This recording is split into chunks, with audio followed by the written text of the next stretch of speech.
ছবির ঘোষণা হয়েছিল 4 বছর আগে। তারপর নানা কারণে রঘু ডাকাত ছবিটির মুক্তি পিছিয়েছে। ধ্রুব বন্দ্যোপাধ্যায় পরিচালিত এই ছবিতে নাম ভূমিকায় অভিনয় করবেন দেব। ইন্ডাস্ট্রির অন্দরে গুঞ্জন, নির্মাতারা এই ছবির শুটিং শুরু করার প্রস্তুতি শুরু করেছেন। 2021 সালে রঘু ডাকাতের ঘোষণা করেছিল প্রযোজনা সংস্থা SVF। ছবিতে ডাকাত রূপে দেবের আংশিক ঝলকও প্রকাশ্যে এসেছিল।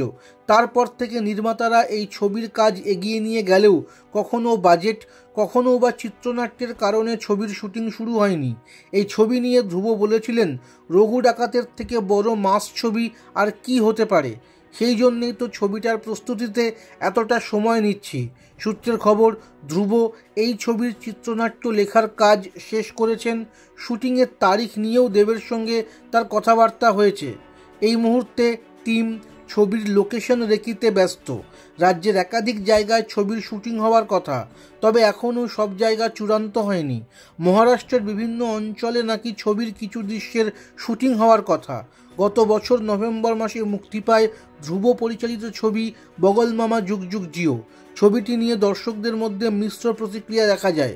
সূত্রের দাবি, তারপর রঘু ডাকাত ছবির কাজে মনোনিবেশ করেন ধ্রুব।